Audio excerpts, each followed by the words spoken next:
Certamente poucos brasileiros já ouviram falar em Ota Benga, um pigmeu Mibute do antigo Congo belga, atual República Democrática do Congo, descrito como um jovem alegre que a todos chamavam de Bi, amigo em sua língua natal. Levado por um explorador e missionário cristão em 1904 para os Estados Unidos, se suicidou em 20 de março de 1916. Mas você deve estar se perguntando, por que nos interessar por esse fato ocorrido há mais de 100 anos atrás? A resposta é que esse africano, talvez um dos primeiros casos de reality show da história da humanidade, foi humilhado e teve a sua identidade triturada na tentativa de comprovar falsas teses baseadas nas teorias darwinianas da evolução. A degradação da imagem de negros e negras no cotidiano da mídia e o genocídio da juventude negra são fenômenos muito semelhantes ao ocorrido com Benga. Hoje, os aproximadamente 250 mil pigmeus que vivem entre Camarões, Congo e Gabão estão ameaçados pelos conflitos étnicos. As guerrilhas da República Democrática do Congo consideram-nos uma espécie subhumana cuja carne confere poderes mágicos a quem a consome. O desflorestamento, promovido pelos fazendeiros, mas sobretudo pelas companhias madeireiras europeias e chinesas, está destruindo as suas áreas e moradias. E a cada vez mais são vistos vagando por grandes cidades como Mombasa, onde sobrevivem com trabalhos ocasionais ou se dedicando à prostituição. O lacerante exemplo de Ota Benga serve para recordar uma das mais vergonhosas feridas abertas pelo homem branco na África. Eu sou o Sidney Góes e você está no Placebo. Vem comigo, que no caminho eu te explico.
Em 8 de setembro de 1906, o zoológico do Bronx, localizado na cidade de Nova York, exibiu Ota Benga, um jovem pigmeu africano que sobreviveu ao massacre de sua tribo e foi posteriormente sequestrado de sua terra natal.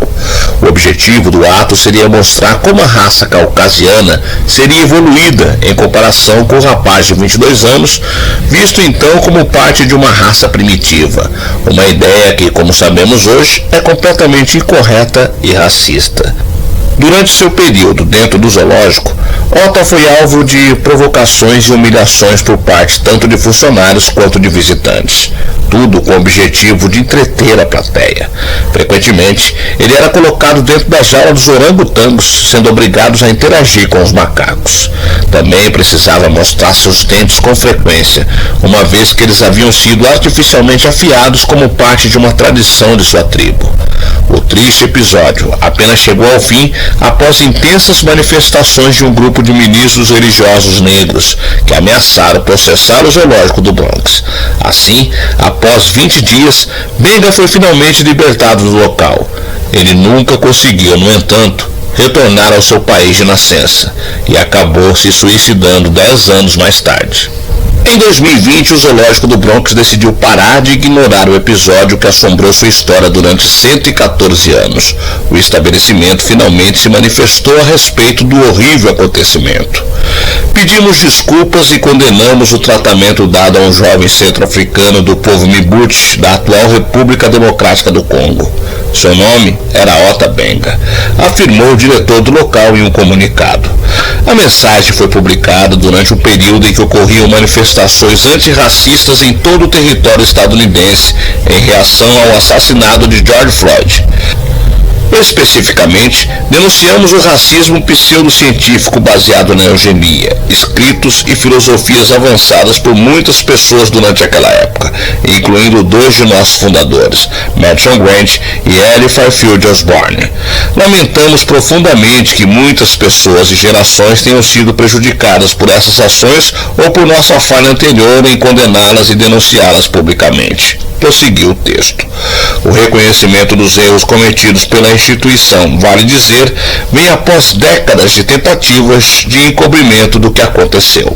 Após a polêmica gerada pela cruel exposição, os funcionários do zoológico do Bronx começaram a espalhar que Benga havia na verdade trabalhado ali. O boato convenceu muitos, chegando a ser publicado como fato por um artigo no ano de 1916, isso é, após a morte do pigmeu, quando ele já não podia mais se defender. Foi o fato de ele ter sido empregado que gerou os relatos de que ele estava sendo mantido no local na jaula dos macacos, relatou o jornal na época. Outros documentos históricos, como o livro de 1922, tentam criar a narrativa de que Otta desenvolveu um laço de amizade com Samuel Werner, o homem que o tirou do Congo. Essa obra, aliás, tem o neto de Werner como coautor. Em uma ocasião separada, esse mesmo homem ainda tentou sugerir que Benga teria gostado de ser exibido no zoológico durante uma entrevista a um veículo jornalístico. Não se tem registros do dia em que Otta nasceu. Tudo o que se sabe é que foi no ano de 1883. Os Mibuti viviam nas florestas próximas ao rio Kasai, no antigo Estado Livre do Congo. Elas foram exploradas e colonizadas pelo rei Leopoldo II. Uma das principais características desse povo eram suas baixas estaturas, motivo também pelo qual eles sofriam muito preconceitos. Otta sobreviveu ao massacre porque no momento do ataque havia saído para caçar. Quando voltou, encontrou toda a sua comunidade e família mortos. Mais tarde, acabou sendo capturado por traficantes de escravos. Ele foi obrigado a se tornar trabalhador agrícola até 1904, quando foi vendido. O menino foi levado aos Estados Unidos sob a responsabilidade do negociante e missionário Samuel Philip Vermeer, que o comprou de um grupo de traficantes. Samuel já tinha como objetivo colocar Otta em exposição. O garoto foi vendido junto com outros 8 jovens africanos. Eles foram exibidos em uma mostra antropológica chamada Os Homens Selvagens Permanentes do Mundo, em St. Louis, nos Estados Unidos. Depois de 2 anos de excursões, incluindo uma viagem para a África, ele foi enclausurado em uma jaula de macacos de um zoológico. Enquanto isso, a colônia conquistada por Leopoldo II foi chamada pelos europeus, ironicamente, de Estado Livre do Congo. No entanto, como sabemos, não houve liberdade alguma, principalmente para as pessoas locais.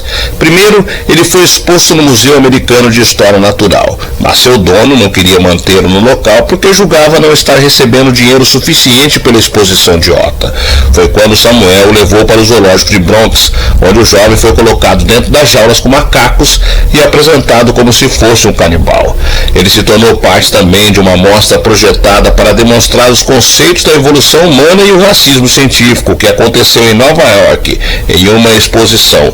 A atração tinha uma premissa pseudocientífica que tinha o objetivo de revelar a evolução humana por meio de uma espécie inferior.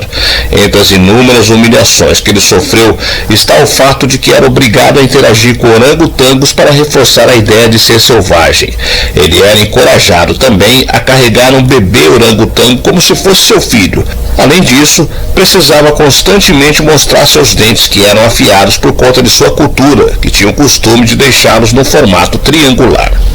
Na sua jaula havia seus dados pessoais em um aviso que dizia exibido todas as tardes durante setembro. Além das suas características, trazido do rio Kasai, Estado Livre do Congo, centro-sudoeste da África. A atração levou um total de mais de 40 mil pessoas por dia ao zoológico. Durante os dias de exposição, algumas pessoas costumavam cutucá-lo nas costelas, enquanto outras apenas riam ao vê-lo assustado. Em uma ocasião, quando isso aconteceu, Otta ficou tão assustado e acabou atingindo vários visitantes. Foram necessários 3 homens para contê-lo, o arrastando de volta para a casa dos macacos. Após o acontecimento, o dono do zoológico acabou apresentando uma queixa para Samuel, o dono de Otta, dizendo que o garoto fazia o que bem entendia, que era impossível controlá-lo, de modo que não havia saída a não ser mandá-lo embora. O sofrimento de Ota não passou despercebido. Membros da comunidade negra local ficaram horrorizados e protestaram contra a exploração do jovem, exigindo sua libertação. Um dos opositores ao enjaulamento de Ota foi o reverendo Martin Gilbert, da Igreja Batista Monte Olivet, que escreveu textos de protesto no jornal The New York Times. Após 20 dias de manifestações, Ota foi finalmente libertado, ficando sob a custódia do ministro James Gordon, que foi quem liderou as acusações para a libertação de Ota. James passou a cuidar do menino como ninguém nunca havia feito antes.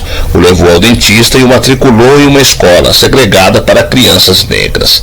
Mais tarde, Ota conseguiu um emprego em uma fábrica local de tabaco. Ele planejava juntar algum dinheiro e voltar para a África, já que não tinha a menor intenção de ficar nos Estados Unidos. No entanto, seus planos não deram certo.